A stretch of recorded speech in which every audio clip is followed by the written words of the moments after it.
"Welcome to IKEA. Please abandon hope." They said IKEA was just a furniture store. I believed them. It was a cloudy Thursday afternoon when I entered the blue and yellow monolith on the outskirts of town. I needed one thing, a simple shelf. Just a shelf. Nothing more. I told myself I'd be in and out in 15 minutes, 20 max. That was my first mistake. From the moment I walked through the automatic glass doors, it felt like reality shifted. The smell of cinnamon rolls and pine-scented MDF hit me like a drug. Friendly arrows on the floor whispered, "This way, just follow." So I did. 2 hours later, I was still wandering, not shopping, wandering. I had passed the same display of artificial plants at least 3 times. A smiling child pointed at me and said, "Look, Mommy, it's the man again." I smiled back, but inside, I screamed. I tried retracing my steps, but the arrows now seemed to be leading me deeper into the labyrinth. That's when the realization hit me. I was trapped. No phone signal, no clear exits. The emergency exit door I found led to a concrete wall. I pushed open a staff-only door and found nothing but more IKEA. IKEA had swallowed me whole. I decided I'd find help. Maybe a kind employee, a security guard, anyone. But the place was suspiciously empty. The people I saw earlier? Gone. Vanished like the last clean spoon in a sharehouse kitchen. I sat down on a Model E KTORP couch and tried to calm myself. But then came the voice. A soft Swedish accented announcement over the intercom. "Attention customers, the store will be closing in 15 minutes. Please make your way to the checkout." Checkout? Where? I hadn't even found the kitchen section yet. As the lights dimmed and soft jazz began playing, I realized something horrifying. I wasn't getting out tonight. I was about to spend the night inside IKEA. Night 1. Sleeping among sofas. I considered making a run for it. But run where? Every corridor twisted back into itself like some kind of Scandinavian-designed infinity loop. The layout made no sense. The arrows contradicted each other. Even the "You Are Here" maps didn't agree with each other. It felt like IKEA wasn't a store. It was a living, breathing creature, and I was lost in its belly. So I accepted the truth. I was going to spend the night here. I needed a plan. First, shelter. I wandered through the bedroom section like a nomad searching for a place to camp. Finally, I found a display that felt safe. A Malm bed frame with soft gray sheets and an impressively realistic nightstand setup. It looked more like someone's actual room than a showroom. That would be my base. I took off my shoes. I pulled the comforter over me.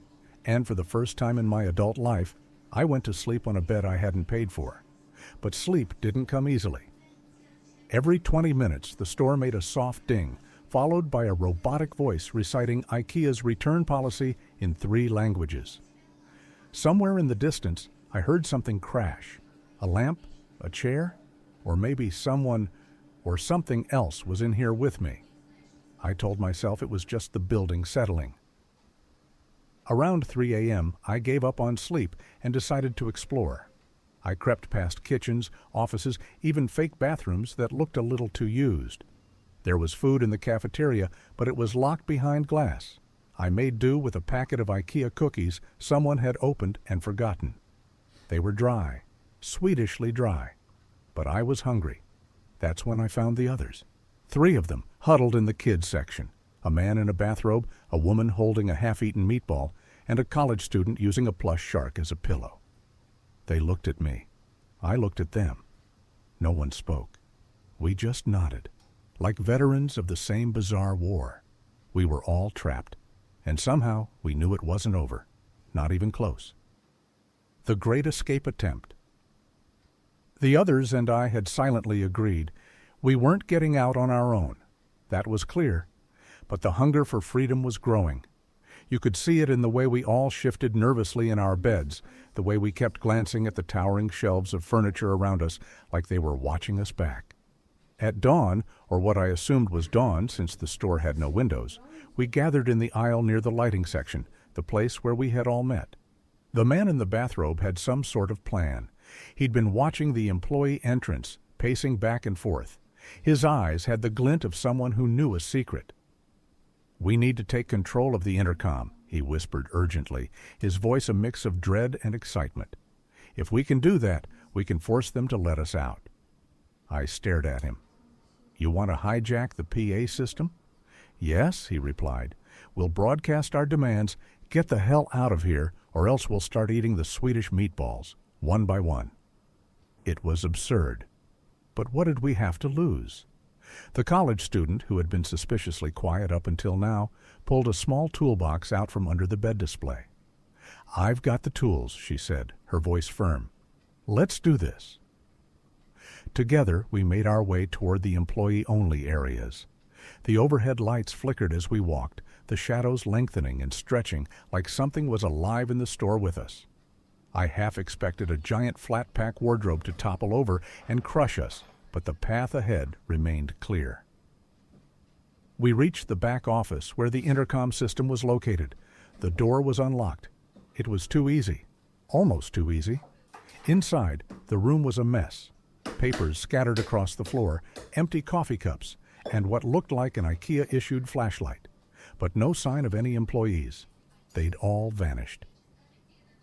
We could hear the faint echo of an announcement through the speakers, something about new arrivals in the lighting section. We didn't have much time. I stepped forward to the console, heart pounding in my chest. The man in the bathrobe pulled a piece of paper from his pocket, his hands trembling. "Do it now," he urged. I took a deep breath and pressed the button. The microphone crackled to life. "This is not a drill," I shouted, my voice reverberating through the empty store. "We are trapped in IKEA. We demand to be let out now." For a moment, there was nothing but silence. Then, the most unexpected thing happened. A soft, calm voice responded over the intercom. "Thank you for choosing IKEA. Please enjoy your stay." I froze. We all froze. The IKEA response.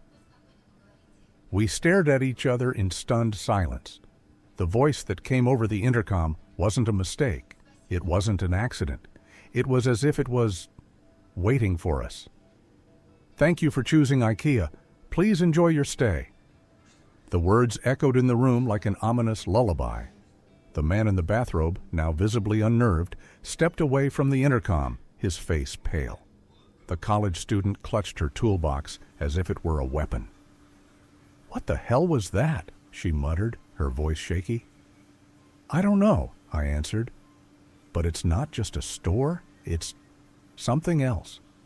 It hit me then. The employees, the strange too-perfect displays, the arrows that led us in endless loops, the way the store felt almost alive. I didn't know how, but IKEA had become more than a store. It was a labyrinth, a maze designed to trap you, to confuse you, to make you question reality itself. And somehow we had been drawn into its web. We turned to leave the office, but as we stepped into the hallway, the store seemed to have shifted. The aisles we had walked through hours ago were gone. The layout had changed. Where the lighting section had once been, there was now a massive showroom of bedrooms, exactly the same as the one I had slept in the night before. And yet it was different. The bed frames seemed to glimmer in the artificial light. And the pillows? Were they watching us? "It's moving," the man in the bathrobe whispered. "The store is moving." He was right. The entire place had transformed overnight. Or maybe it had always been this way, and we had never noticed. Either way, we were no longer just lost in IKEA. We were trapped in something much bigger than we realized.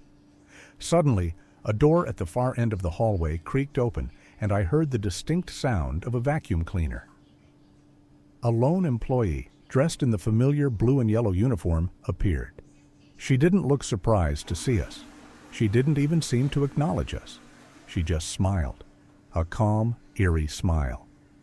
"Need help finding your way out?" she asked, her voice too sweet, too perfect. We froze. Something about her didn't sit right. She was too happy for the situation we were in. Without waiting for an answer, she turned and began to walk down the hallway. We didn't know what to do. Do we follow her? Do we run? I glanced at the others. No one moved. But the store wasn't going to let us sit still for long. The staff and their secret. The woman in the blue and yellow uniform didn't stop. She didn't even look back, just continued walking down the hallway toward the living room section. The rest of us exchanged uneasy glances. Should we follow? Should we stay? It was clear now that we were no longer dealing with a simple IKEA store. This was a place that bent the rules, a place that didn't adhere to time or space. It was something alive. I didn't know what to expect, but I knew one thing for sure. We couldn't let this woman get away from us, not when she seemed to hold the key to our escape. So, we followed. We moved silently, our footsteps echoing off the cold tile floor. The woman ahead didn't speed up or slow down. She just kept walking, her footsteps rhythmic, almost mechanical. It was as if she was leading us somewhere, and we were too afraid to question it. We passed the dining room section, tables set for imaginary guests, glasses perfectly arranged. We passed the kitchen area with shiny stainless steel appliances that gleamed under the fluorescent lights. But everything felt wrong, too perfect, too staged. Finally, we reached the end of the hallway. The woman turned a corner and entered the employees-only door at the far end of the showroom. Without a word, she disappeared into the back. We stood in the hallway, unsure of what to do next. This was our chance, I realized. We had to confront her. We couldn't let her control the situation any longer. "We need to get inside," I said, my voice barely a whisper. The man in the bathrobe nodded. "Agreed." We moved quickly, pushing the door open and slipping inside. The room beyond was dark, lit only by a few flickering bulbs. Shelves lined the walls, filled with random stock and tools but no employees. Then, from the shadows, we heard it. A low hum. It was coming from a large, industrial-looking machine in the far corner of the room. The machine was surrounded by piles of flat-packed boxes, many of them opened, revealing the innards of what looked like some kind of massive, custom-made IKEA structure. "What is that?" the college student asked, her voice trembling. I squinted, stepping closer. The machine wasn't like anything I had ever seen in the store. It looked like it had been built to assemble something, a massive structure of some sort, but I couldn't tell what. That's when I saw it. A faint glow came from one of the boxes near the machine. It flickered just for a moment, but enough for me to recognize it. It was an IKEA catalog, open to a page with a picture of a futuristic living room. Except it wasn't a catalog, it was a blueprint for the store itself. This is how the store is designed," I muttered. "It's not a store, it's a machine." I glanced at the others. They were staring at the catalog too, their faces pale. And then, in the corner of my eye, I saw something move. Someone was standing in the doorway behind us. The Watcher! I spun around, heart racing. Standing in the doorway was a figure, silhouetted in the dim light. The woman in the blue and yellow uniform? She wasn't alone. Behind her, more employees stepped into the room, their faces blank, eyes unblinking. It wasn't just the woman anymore. There were at least 10 others, all wearing the same uniform, their expressions eerily calm. But what struck me the most was the look in their eyes. They weren't human, at least not entirely. Their gazes were vacant, like they were going through the motions of being human, but the light behind their eyes had gone out long ago. They were like living mannequins, their movements synchronized, too perfect. I backed away slowly, my heart pounding in my chest. The others did the same, but no one said a word. We were too stunned, too afraid to speak. The woman at the front, the one who had first led us down the hallway, stepped forward, her smile still plastered on her face. "You found the heart of IKEA," she said softly, her voice cold and almost robotic. "The part that keeps it running." Her words sent a chill down my spine. I wanted to run. I wanted to scream. But there was something about her that held me in place, like she was somehow controlling the very air around us. "Why are you doing this?" I managed to choke out. My voice was shaky, but I forced myself to stand tall. "Why trap us here?" The woman's smile never faltered. "We don't trap you. You trap yourselves. You came here, remember? You chose this store? You chose IKEA?" I could feel my stomach twist.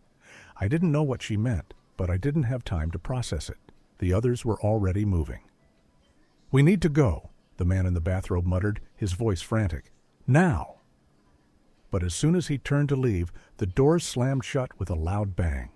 The air around us grew heavy, thick. It felt like the walls were closing in, like the store itself was alive, suffocating us. I looked at the others. Panic was setting in. We had no way out. We had no choice but to face whatever this was. And then, from behind me, I heard the hum again. The machine. It was louder now. The flickering light from the blueprint cast an eerie glow across the room. Suddenly, everything shifted.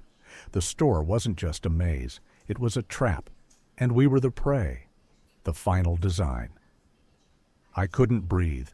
The room felt like it was closing in on us, pressing us tighter together. The employees, if they could still be called that, stood silently, watching us. Their eyes never blinked. Their smiles never faltered. The woman in the front tilted her head, almost as if studying us.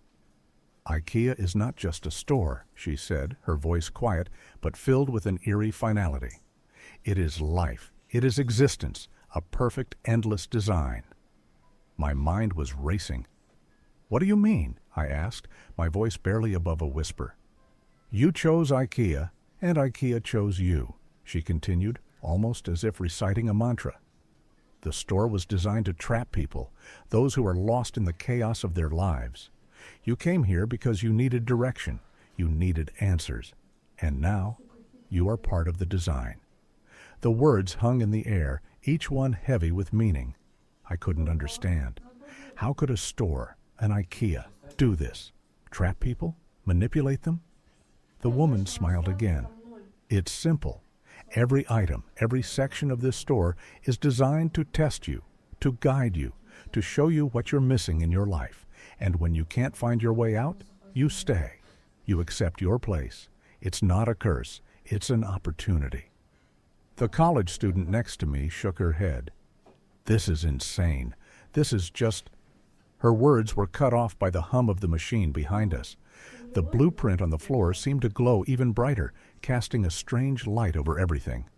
I took a step forward, feeling a surge of determination.